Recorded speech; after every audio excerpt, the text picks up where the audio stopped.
Welcome to another episode of Bupodcast, episode 4. Guest that I have with me today is Charles Lyons. What's going on, good people of Bupodcast? I'm Charles Lyons, a.k.a. Van Beast.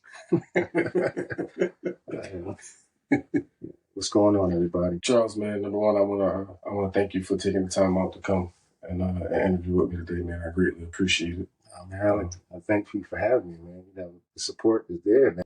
Anything you need. We're that type of family where, we support each other no matter what, or at least try to. Yeah, always, definitely. Our relationship has always been on the up and up. I'm the in-law, man, but you never treated me like that. Nah, you family, man. Not since day one, but it took a couple of meets and greets after that. But I was like, man, this dude, is he shy? I guess being around everybody and just hanging out a lot. The family love you.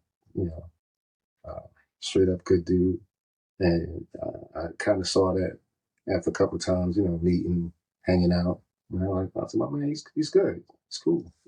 I try to be, man. I ain't perfect. I ain't even trying to be perfect. I'm just trying to be me. That's all I'm trying to do is be me. Ain't nobody perfect, man. If there was a perfect dude out there, I like to hang with him. A couple things. Number one that I just want to, I admire about you, your hustle, man. Like your hustle. You always working. You always put your family first. A lot of times I notice that you put your family before yourself. Before yourself, your health, your mental. Like, how do you mentally like deal with that on a day-to-day basis? Like, being a husband, a father, and just kind of like always putting other people before yourself and before you. I don't really look at it like I'm trying, to be the perfect dude, or you just do what's right in your heart. Everything else come natural. You don't have to put on no front, no show. I tell my kids all the time, when I go to work, I get up in the morning, you see me in pain, and I'm not complaining. I just get up and go to work. So you ain't got no excuse if they see it. So, I just want to install that in my kids. And, I have good kids. We're fortunate enough to, do it together, raise some good boys. And there's a lot of kids their age right now that's out here that's a wreck. Yeah. So, I definitely give props to my wife doing together. And I'll recommend that to, anybody in a relationship. If you can do it together, it's great. It's a lot easier. I give shout outs to single parents, female or male. It's hard. I was raised by single parents, and not being able to get certain things that you want that other kids have. Mm-hmm. Once you become a certain age in life, that's all you knew was work. Yeah. That was it. Without the kids, just work, school, work, sports. So as you get older, it's just become embedded in you pretty much. It was natural. What is it like to, you have all boys, right? All boys. What's that like for you? You having it's cool. A house full of boys. It's amazing, man. Listen, we cool now. My wife, she spoils them, but just having all boys, I mean, I was just talking to a friend of mine today. I wouldn't know what my life would be like if I had a daughter.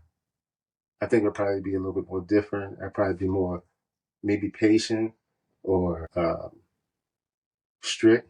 But when you got all boys, it's pretty much you're there. You do what you're supposed to do, and everything falls in line. What do you think is like for them not having outside of their mom, not having another female in the house?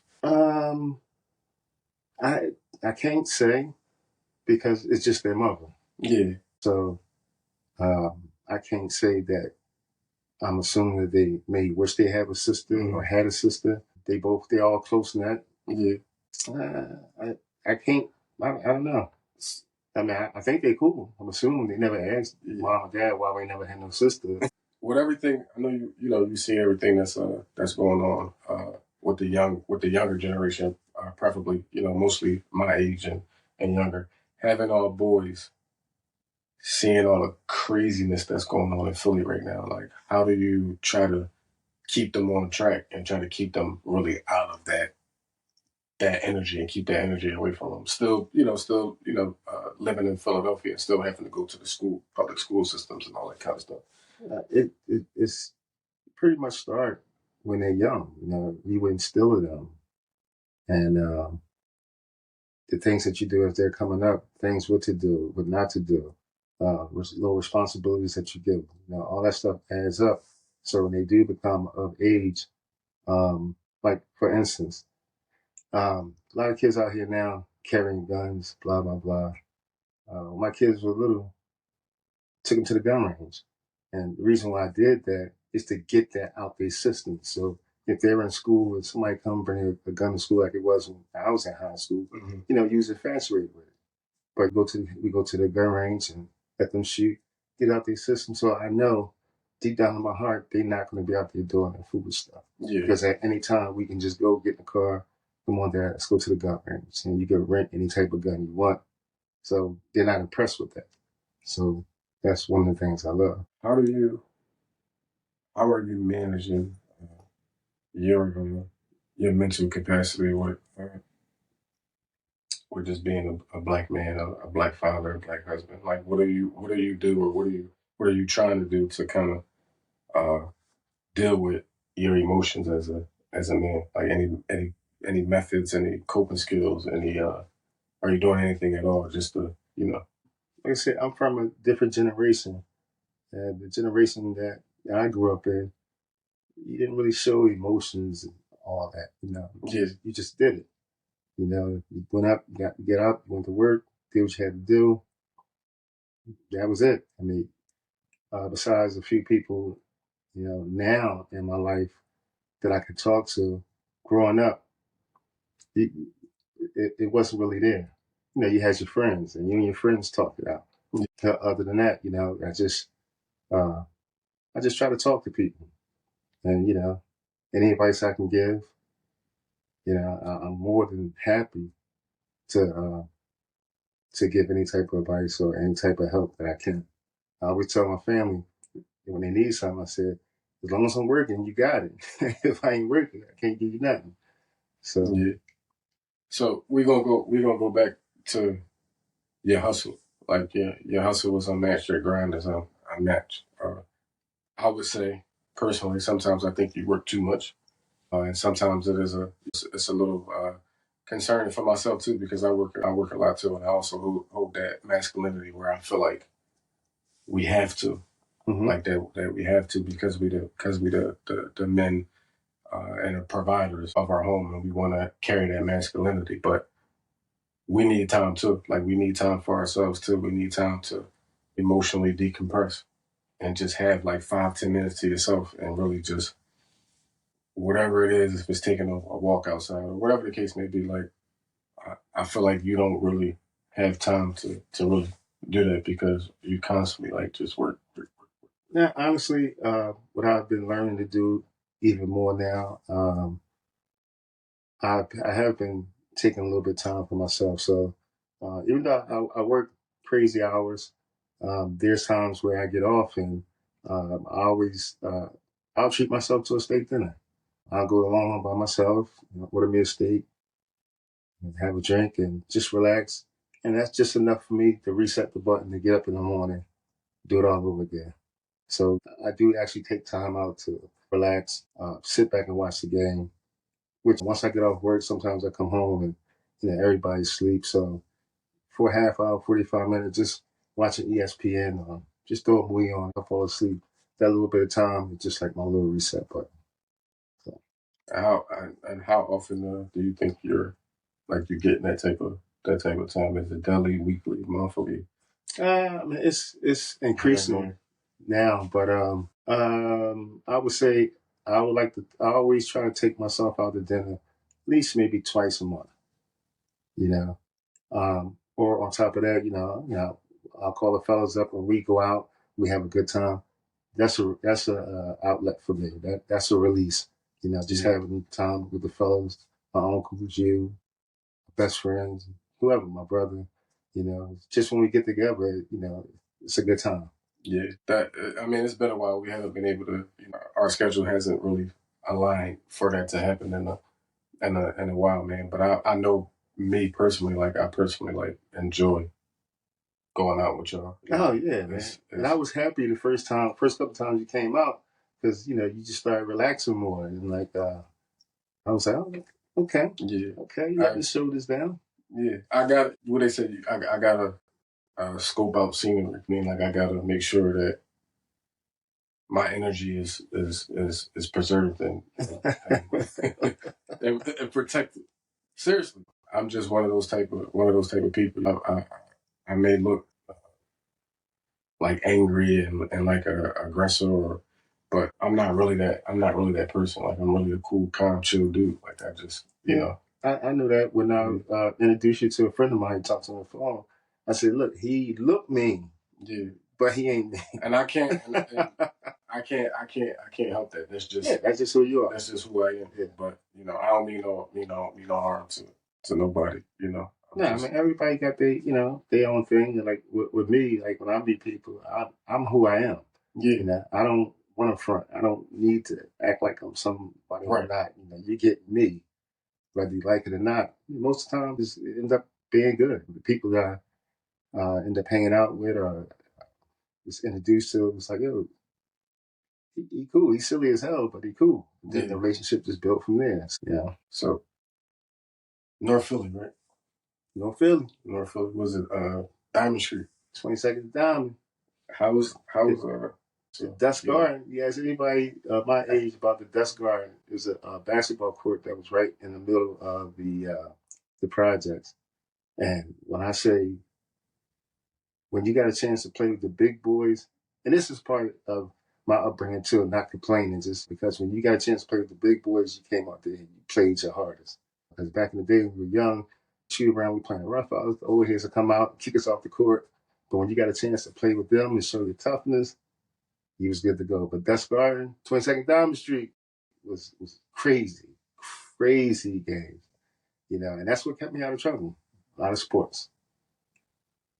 So how was it? I've heard a little bit of stories from Diamond Street and North Philadelphia. How was it? How was it for you as far as the upbringing, growing up, living in it at that time?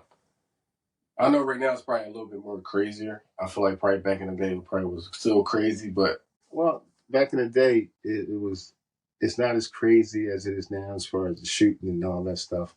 But that's always been around. Just back then, growing up down Diamond Street, if you're from there, you can't see it how other people see it looking out in. Because as far as I can remember, growing up, all the friends that I went to school with, played sports with, hung out, they all wanted to hang in the projects, and I just wanted to hang out in Southwest. It was like a different atmosphere for me being away from that. But when you're growing up in it, it's not bad, because back in my day, people looked out for each other. Right. So an adult was able to chastise you and then tell your parents, and everything was cool. They had your back. Of course, you get into fights everywhere. Yeah. But being down there, if you're from down north, I'm not gonna say you're safe, but depending on where you grew up at, like Diamond Street, to me, I never had a problem. Because like I said, it was more older heads, older guys that just looked out for you. It was family. So as you got older, your next door neighbor was family. It's like brothers and sisters. Do you feel like right now, with everything that's going on, that's what the community, the urban Black community is lacking? Those old heads that you had back when you was growing up that actually would get with you if you was doing something wrong, versus now some of the old heads that's out here, man, they not really giving the youth positive insight and positive information. I think a lot of them are afraid because they don't know how to handle anymore. Like a person like myself, I can talk to young kids. I can pull them to the side without belittling them or making them feel, some type of way. These parents nowadays, they're afraid of their own children. Yeah. And you got to be firm no matter what. I believe that the respect is there for my kids. Matter of fact, I know it is just from some of the things that we talk about in the way uh, we'll sit and have a conversation. He pays attention, and that's has something to do with his relationship, work, female. We come, we talk, and a lot of kids they don't have that, or they're afraid to. So just the having somebody that you can go talk to and really make you feel like you're on the right path, or even put you on the right path. Yeah. We don't really have that too much. You got some, you have some guys out there. There's a lot, but it's not like it used to be before. Where you would never disrespect your adults. Like you can be walking down the street and a lady have all these bags, and she'll say, "Boy, take these bags upstairs and put them in front of my door." Never said a word. Just grab them bags and took you behind the bed, put them in front of the door. That was it. All you got was a thank you, but the respect was there. Yeah. The respect is definitely not there no more. Again, because it's not really nobody out here that's really advocating for the youth to really steer them in the direction that they need to go in. So everybody just acting crazy. It's a whole bunch of craziness going on. And I think a lot of it, outside of not really having nobody to talk to and no older gentlemen to really mold them, most of them are grown up without no dads and stuff like that. I think it's also too is because they don't know how to process their emotions. A lot of black men growing up in our urban communities are emotional and they don't know how to deal with their emotions. I was one of them. I was until I became an adult, a parent. I was an emotional dude too. I didn't really, I didn't disrespect anybody, but I was basically to myself, just worried about work, school. But when I became a father, I mean, all that changed, and it just changed my life. Having people that I can pick up the phone and have a conversation with, whether it's minor or major, that was always a good thing. Yeah.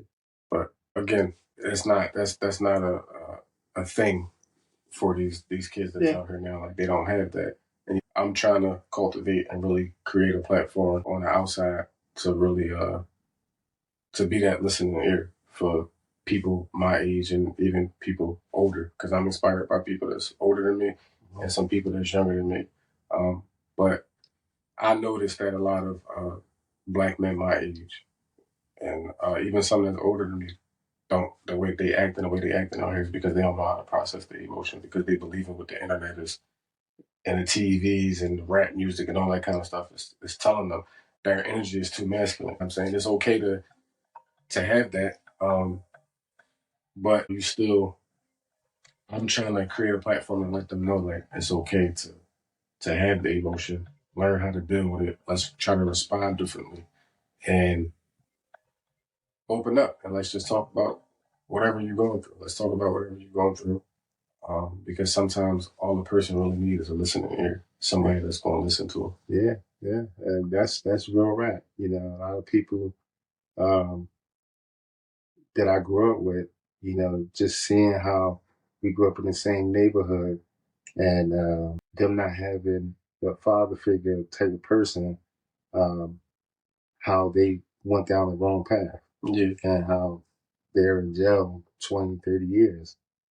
It's just sometimes just amazing to know that you made it out, that you was willing to, or I was willing just to listen. Because once I got to a certain age, I started surrounding myself with just positive people. Never really hung out, never sold no drugs, none of that stuff. But because the area I grew up in, a lot of people did. But you were friends with them, so you see the path they go down, and you look at it, you're like, I'm cool. Like that ain't the path that I want to go down. Let me find something. And then sometimes, some people gravitate towards you. It's like, you don't hang out in the corners.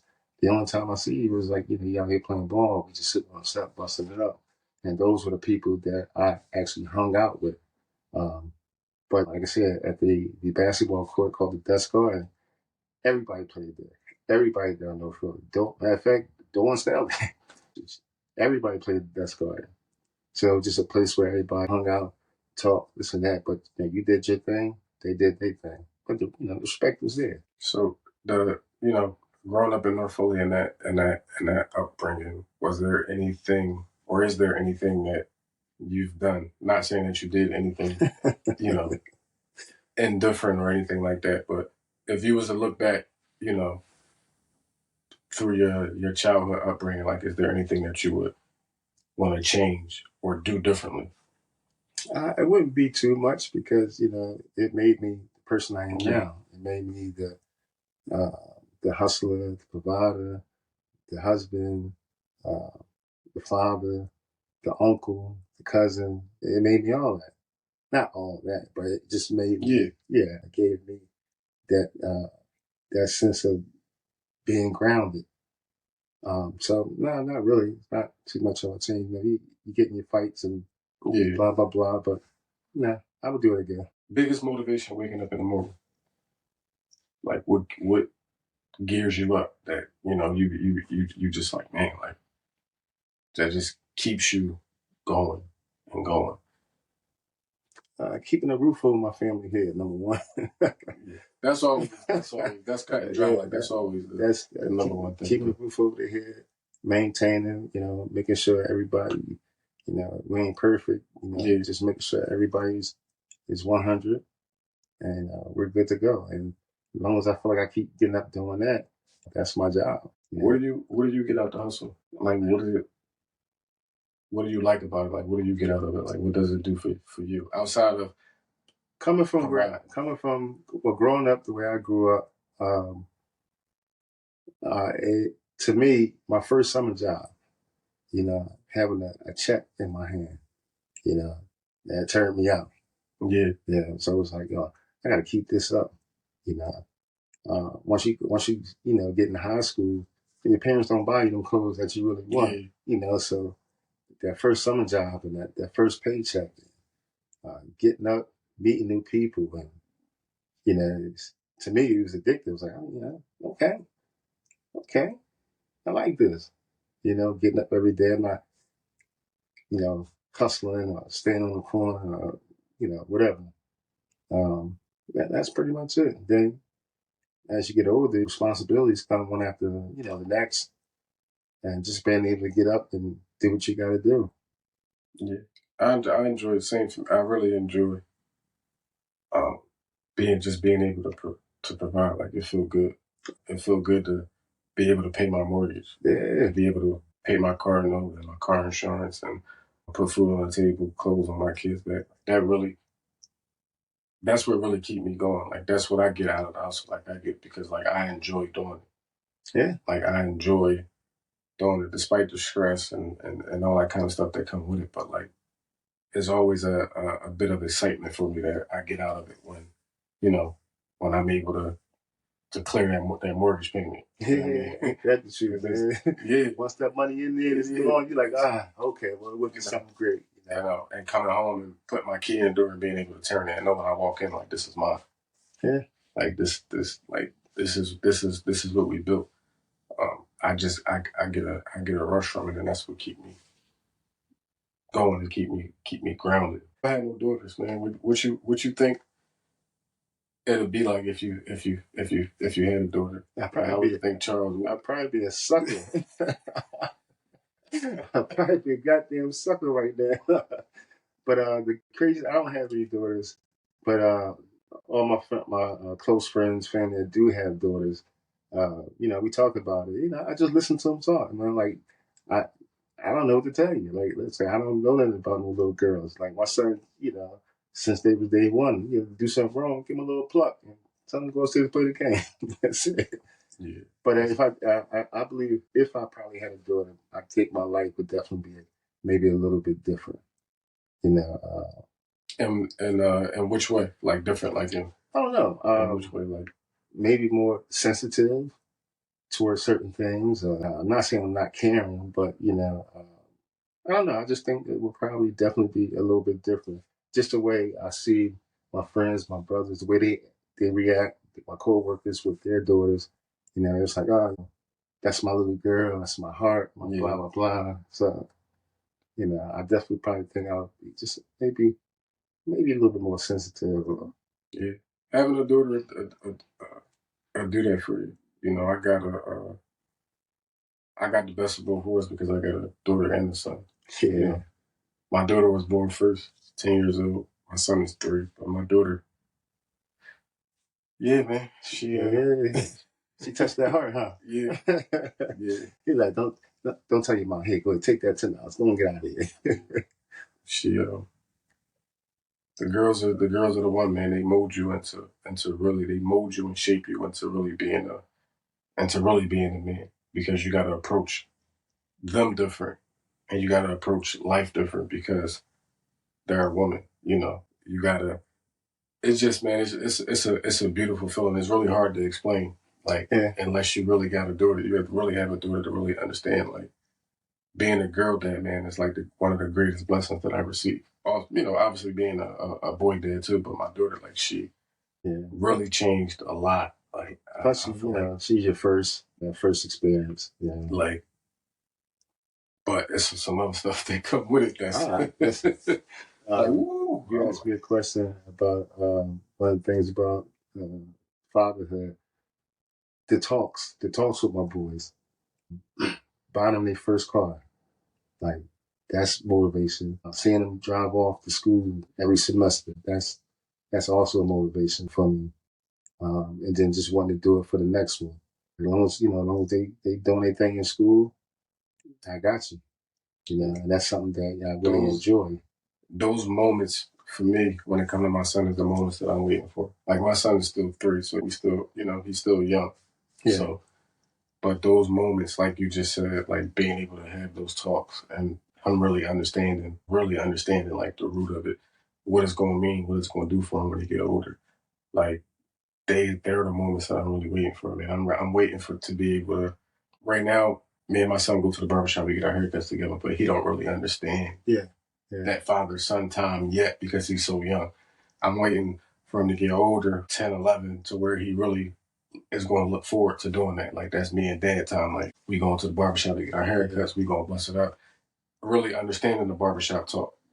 Like, and just being able to really be able to spend time with him and take him different places and him really understand the bond and the time. Like, I'm excited for those moments, and I can't wait, man. Another crazy thing. It's a little frustrating, but in the end, it really touched my heart. Like, it made me feel like a man. There was like an incident my son had, and he was like just down and out. And we was talking, and I didn't know how to talk to him as a father. Like, I didn't know what to say. Mm-hmm. But you go in a room, sit there and talk, and blah blah blah. After it was done, all said and done, he felt good, and I felt good. And I felt good because I was like, there's no script. There's no book that you can get when you turn to the page where son is going through this and you give him this speech, this paragraph. Don't dwell on it, but it just really felt good. I felt like a proud father because I really didn't know how to handle it. There's a couple situations I just didn't know what to say. So the whole time thinking about it, I got to talk to this dude about what he did or what's going on. And if you never had those conversations or the situations that you've been in, you don't know how to handle it. And some people will, run away astray from that. I just think sometimes it takes, it just take the man in you to go through that, because I could easily say, I'm not dealing with this. I had to learn. He got to learn. But it really felt good. Fatherhood is the best hood. Fatherhood is the best hood. That's why I said I give shout out to single parents, male or female. Like I said, it's great when you can do it together. But I was raised by a single parent, and just being there for your kid, doing whatever you got to do to make whatever happen, it's tough. But when you got both parents in your life, it's just much easier. How do you think the tables would have turned if you wasn't raised by a single parent? Like, how do you think? Do you think that would have changed you in any way? Like, I don't know. I can't really answer that question because, like I said, even though I was raised a single parent, I had male figures in my life. Yeah. So that honestly, that felt the void that some people might grow up with, feeling like there's nobody there or they don't have that male guide. And again, being from down Diamond Street, in my era when I was growing up, you know, you pretty much had a bunch of fathers or a bunch of cousins or a bunch of uncles because if they caught you or they saw you doing something, they were able to chastise you, put you in your place. So I really, really not sure. I mean, I would assume it would have been all good, a bit better. Yeah. Maybe. I don't know. How long you been married? 16 years. 16 years. We've been together 28, going on 29 years. It's a long time. That's marriage goals. It's a long time. Long time. It fly by night. Yeah. Fly I mean, by I'm night. I'm on 6. God willing. December 16th will be it'll be our 7 years. We're trying to surround ourselves with positive people, other couples that's married. Nobody's perfect. Nobody's perfect. Everybody go through what they go through, but we really trying to surround ourselves just with positive people with positive insight that can help us reach those heights. And like I said, God willing, if He keep us, hope He does. If He keep us good spirit and good health, we'll be able to reach that 16-year mark prayerfully. Listen, man, it happened so fast, and then 5 years, 6 years, 8 years, 10 years. The six. I mean, we got the 6 years definitely did fly. It definitely did fly. Yeah. Especially when when you becoming into your own and get up, get to work every day, set and setting your ways as far as how you handle your household. Once it start running smooth, like I said, the days just go by, and the love is there, and uh, the argument. I mean, everybody argues. Yeah. Yes. If somebody would sit there and tell me I never argue my way, I had to look at him like, man, you must be crazy. I said, you must be out your mind. I said, I know you lying. I said, I bet you lying. But as you get older and you start to communicate more, all the small stuff you don't sweat no more.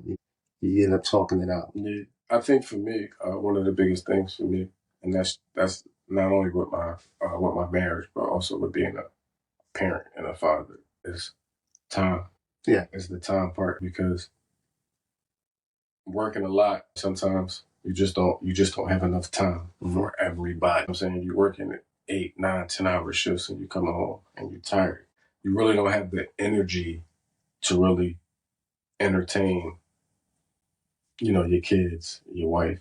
That's one of the biggest things that I've struggled with, is trying to make sure when I leave work, whatever time I leave work, that when I come home, I got some type of energy to give to my kids and my wife. Yeah, trust me, I know it's hard, but you got to do it.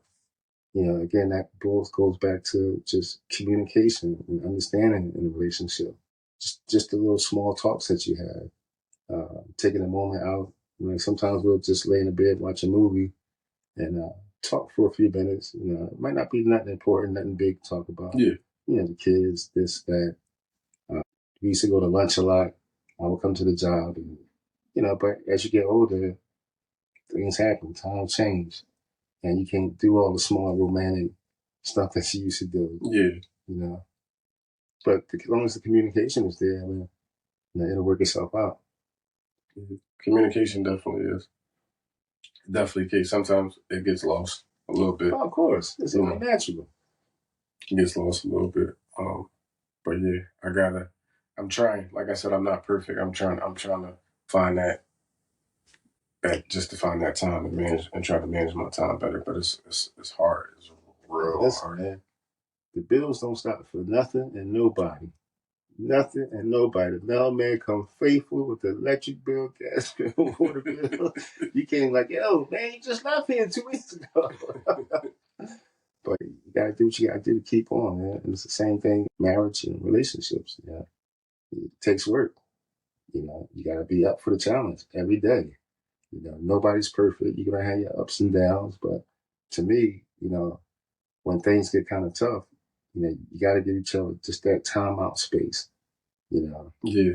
that time out space is important because, like, if you keep handling somebody over and over about the same thing, eventually, it's going to cause a problem. Communication. Look, give me some time. Let me relax. And we'll get back to it. Go to your corner. You go to your corner, and work yourself out. That seemed like a easy thing. Of course, it sounds easy. It's easier said than done. But the thing is, like, I'm not gonna say you practice it, but it just happens, man. As you get older, the little things doesn't bother you as much, and you learn to overlook it. Now, like, I'm stern on a lot of things in a relationship, but I'm more just laid back. Let's just get it. If something's bothering you, let's talk about it. And if you don't want to talk about it, just give you some time to yourself. One of the things I like is that she hangs out with her friends.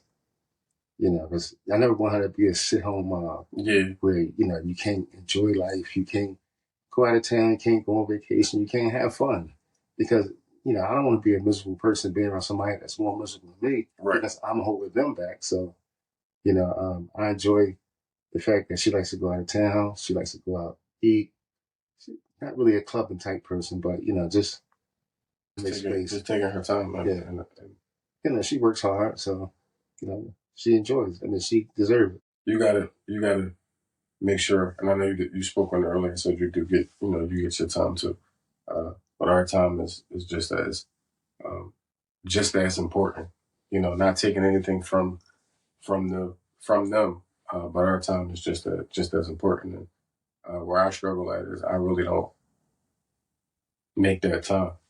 Well, I don't make that time. Like you said, you go out, here and there, and you'll have a steak dinner or whatever by yourself or just yourself. Like, I don't make that time. It's not that I can't make it. It's just with so much going on and trying to do so much. So basically, when I say a steak dinner, because I love steak. We go out. Yeah. That's what we eat. We eat steak. So it's basically, it don't have to just be it don't have to be a good restaurant. It just be, I got this place downtown. It's called Oscars.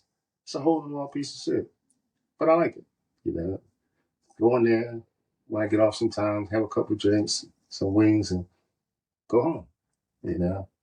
Again, that's my reset button. I felt like, or every now and then, what I'll do is I'll buy myself a piece of clothing. I'll buy myself a pair of shoes. Yeah. We get caught up in working and being a father. You forget about yourself sometimes. Yeah. So I definitely try to do that and give her space. But you definitely got to make time for yourself somehow, some way, in some shape, form, or fashion. Would you do therapy? Would I do therapy? Therapy, like if you. Would I go to therapy? Yeah, would you do therapy? Would you go to therapy? No. Why not? I believe if you are a person with some level of common sense, you can talk things out yourself. And it's always good to have that third person when things are to the point where it's unbearable and you're ready to walk away. So I'm speaking on the contents of like not like marriage counseling or marriage therapy. I'm speaking on like just you individually going to fight some demons and just really talk to somebody non-biased and really just try to deal with some emotional things. If I was to the point where I felt like I was dealing with demons, then I would say maybe yes. But it would have to be something that was just hindering me so bad where I couldn't focus on nothing else but that. And it kept popping up. And the people that I do call friends and family, if the advice that I was getting from them didn't seem to help, then I'd probably do it then. But other than that, no. Not to say that I don't believe in therapy, because I'm pretty sure it helps a lot of people, having that third person to talk to, especially if it's just for you and your health, your mental. Yes, 100%. At least try it. Yeah, there's nothing wrong with trying to. I'm heavy on therapy now just because I've done it, and I was one of those type of people that ran from it for a long time and didn't want to do it, and I didn't want to talk to nobody because I felt like they was going to judge me and say this or think this and think that. But it really doing it really changed my way of thinking. Mm-hmm. Like, it really changed my way of thinking. It changed my way of how I react to something that my kids may do or something that my wife may do to upset me. Like, it changed just how I respond, Mm-hmm. period. Like, so it helped me. And look, therapy can't help everybody. Everybody has to find their own niche with it, or another method to try to process their emotions. But for me, and what I'm trying to do, I feel like number one, therapy, it works if you are willing to put the work in. And that's just with anything in life. You can't expect anything to work if you're not willing to put the work in. I think a lot of things that help me is that, especially in the field of work that I'm in, I deal with so many personalities and attitudes and races. And, I deal with that on a daily basis. Yeah. So a lot of stuff you learn to block out and it don't really bother. So when it comes to something like myself, I'll take time for myself when I feel like something is overwhelming. Yeah. And I'll say to myself, like, you really need to cool out, especially if I feel like I'm doing something crazy or not being responsible in a father figure way. Mm-hmm. Yeah, most of the time, I'll take a moment and just take a deep breath and just think before I react and go from there. Yeah, that's a good way of dealing with it too. But I just and I'm big on the therapy. Not in therapy at the moment, but I was. I did it for about 4 or 5 months. Now I'm starting to get into trying to get back into reading. I'm actually reading a book right now called Self Care for Black Men, and it was written by a black therapist. Really good read. Really good book.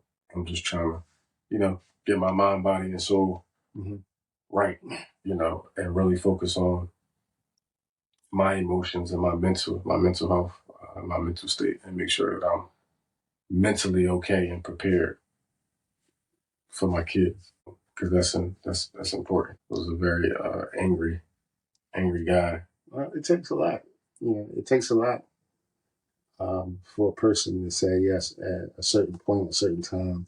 I felt still I needed it, and to be man enough, woman enough to go and deal with whatever issues, and it comes out positive, and you have a positive outlook on it, and you feel much better, and you feel like you can handle certain things better than you did before you started going to therapy. It takes a big person for that. And again, a lot of people are afraid to open up. Yeah. I was afraid to open up when I was younger, but it just basically wore off. And I think part of that probably comes from just being numb to certain things. I was working at this building downtown called the Kennedy House, and the newspaper guy used to come out in the middle of the night. I was working overnight, and we busted up, talk every time he come by. And one day he was like, "Well, I'm about to take my dad out to dinner. To breakfast." I said, "You take your dad out to breakfast?" He said, "Yeah." He said, "Me and my pops, we go out, we eat all the time, we talk." And I thought that was so cool, man. I was like, man, I would have loved to have experienced something like that, you know. And I was impressed. I told him, I said, that's what's up, man. That's some cool stuff. I would have loved to experience that. So, that's one of the reasons me and the boys go out at one time, especially when they were young. Yeah. Like, they were never with their mom. It was just, I had them all the time, Not that it's a bad thing, but, that was just our thing. And y'all still do that now, right? Y'all still. Well, our work schedule is different, but every now and then, me and G, we'll go out, have a dinner, get a steak, or we'll sit and watch the game and have a beer together. So that's our thing. Yeah, man. Let them. They gonna see this. Let them know that this platform is for them too, man.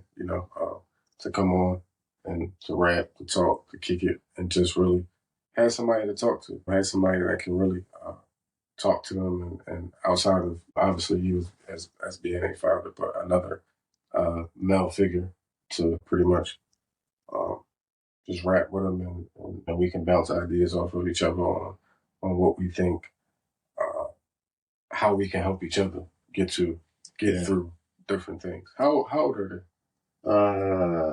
Najee is 28. Tyler gonna be 22. Christian is 16. He's the tallest one. He's a man in the house because he's I'm 6'2". He's got to be 6'4", going 6'5". So I'll be downstairs and he'll come stand beside me and look me up and down. I said, "Boy, I don't care how tall you is." I said, "You'll never be taller than me." Yeah.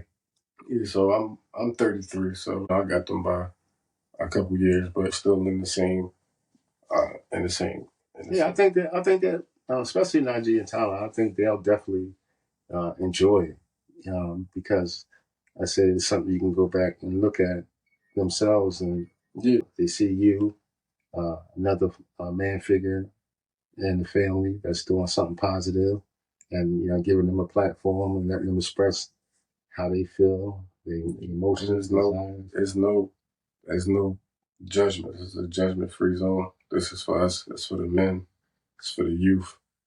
All positivity. Like, I'm just trying to share my story, share what I went through, let people know how I process my emotions, and see if it's a way that I can help them process theirs a little bit different, and just really spread some awareness on the benefits of therapy, the benefits of taking care of yourself, health, mental health. That's all I'm trying to do. I'm not looking for nothing in return. Like, this is really a space that I'm just really trying to create for. Oh man, like I said, you definitely off to a good start, man. I'm impressed, man. When I saw the first one with you and Cash, and I watched it, I must have watched it like 2 or 3 times, and I was like, that was cool. That was really cool. And then when you asked me to be on, I was like, hell yeah. I mean, I didn't want to be all like, hell yeah. I was like, yeah, hell yeah. But nah, yeah, shout out to Cass Ebo. He was my very first guest. The very first guest. As soon as he found out and heard that I was doing it, when I posted my first little promo picture on Instagram, he DM'd me and told me that he wanted to be on. And I told him, give me a minute, let me get everything situated. And as soon as I get everything up and running, I said, we on. And I sent him a booking link, and he was the first one to book. He was my first episode, and he came through with Tish. And yeah, man, it was a good first episode. Shout out to him. He actually is going to book again for a part 2 of the first episode. So and he's gonna bring his little brother Rock with him. So again, shout out to Cass for showing love and just the support behind my whole podcast movement. Again, the very first guest, he jumped right in and got right in the mix with me. So I'm forever grateful for him, and I appreciate him for that. Yeah, so y'all both killed it. I was like, okay. And I was looking at, like, let's say, sometimes I'm at work, go to my phone, watch whatever. Yeah. I said, this would be something, if I scroll through and I saw it, I would watch it. Yeah. So I was like, good. Gotta give you a shout out. Definitely proud of you. Just your movement, the way you move right now. I've been knowing you for quite some time now. And I definitely seen the difference in your growth, the way you move, the way you do things, you're family oriented, Yeah. I appreciate it. And I'm trying, man. I'm trying. I'm one of those type of people when I got something that I want to do, like, I just do it.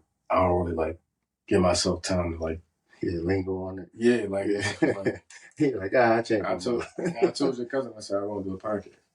She was like, all right, like, what you need me to do?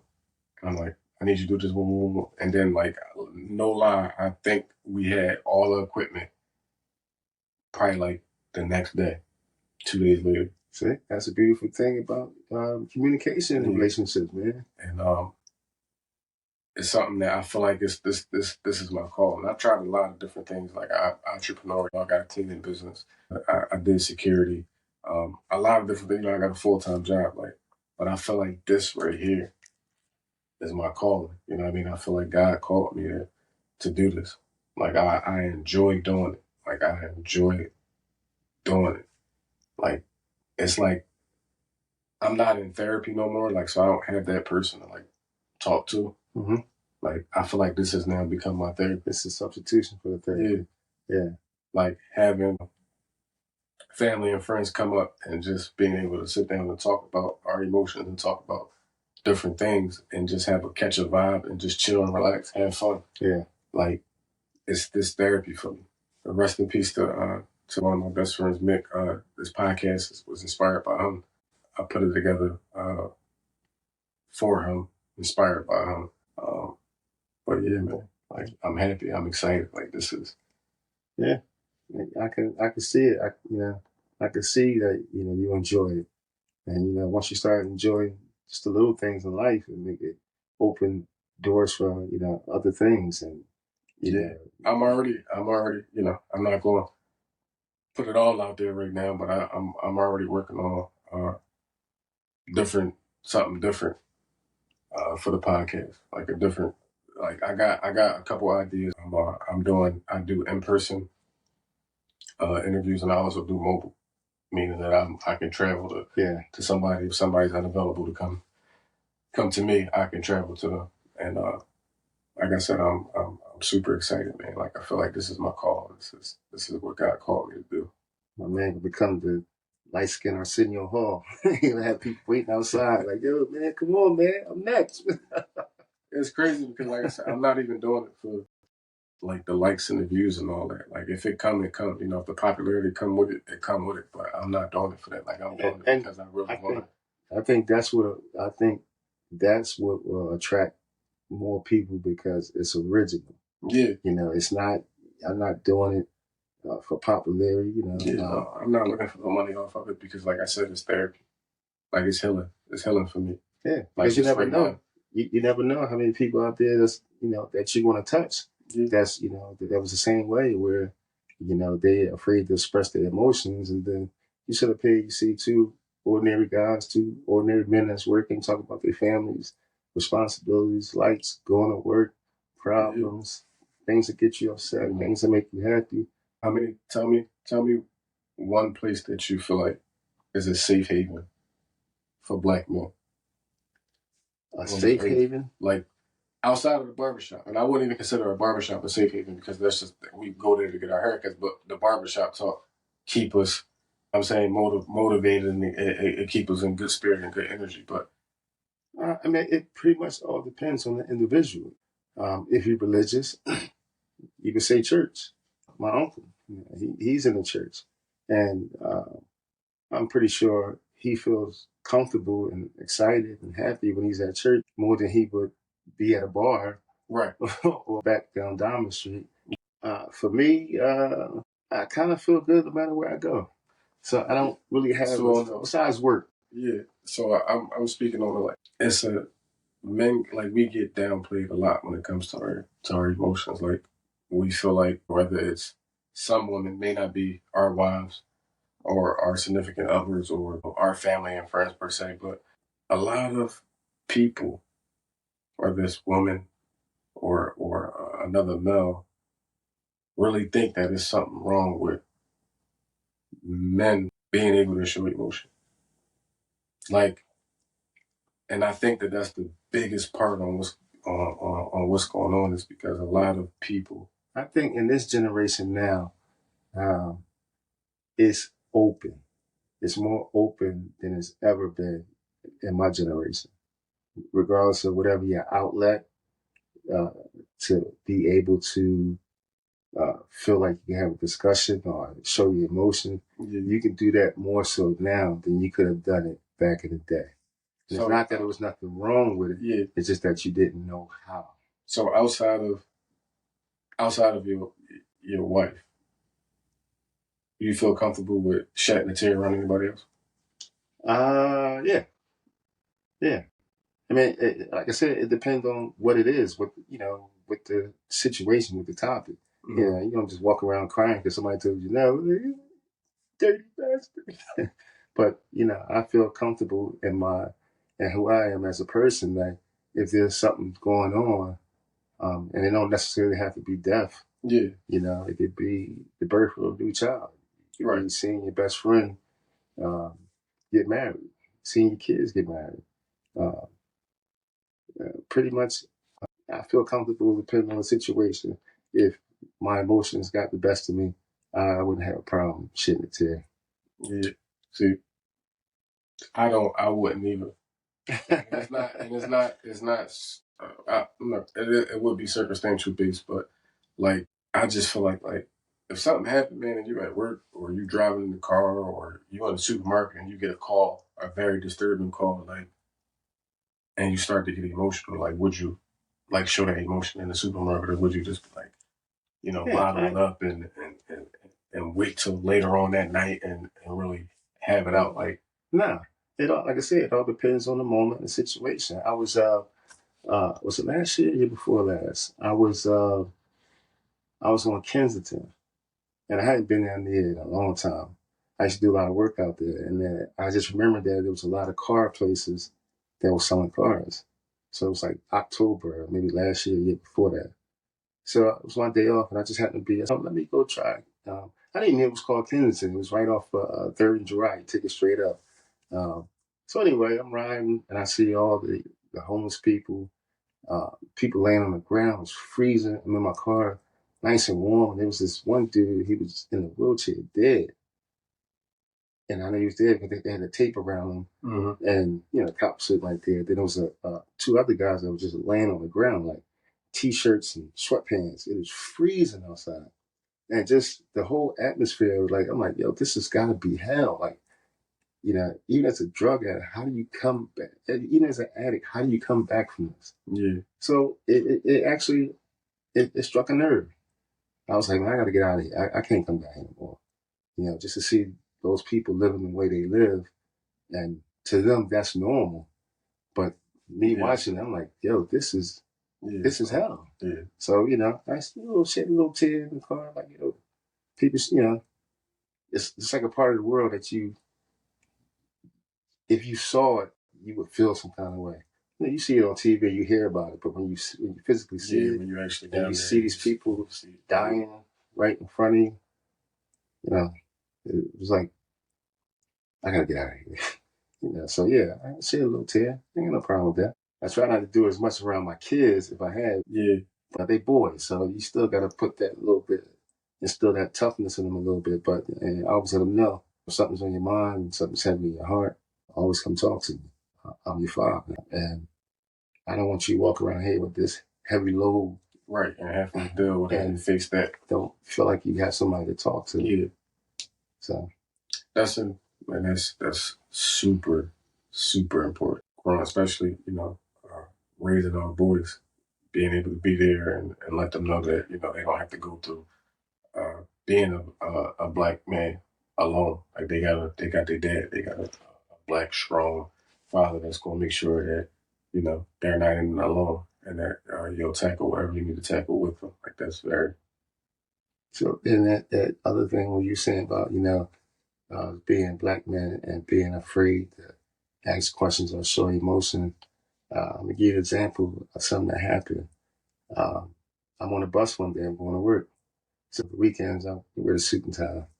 And I happened to, I just jumped on the bus. And as I'm on the bus, I'm putting my tie on, tying my tie. Now I see people looking, but it took this one lady. She was there with her grandson. So after I tied my tie, she said, "Excuse me, young man, can I ask you a question?" I said, "Sure." She said, "Can you do that again?" And I was like, "What?" She's like, "Can you show me how to tie a tie?" I said, "Because I'm raising my grandson."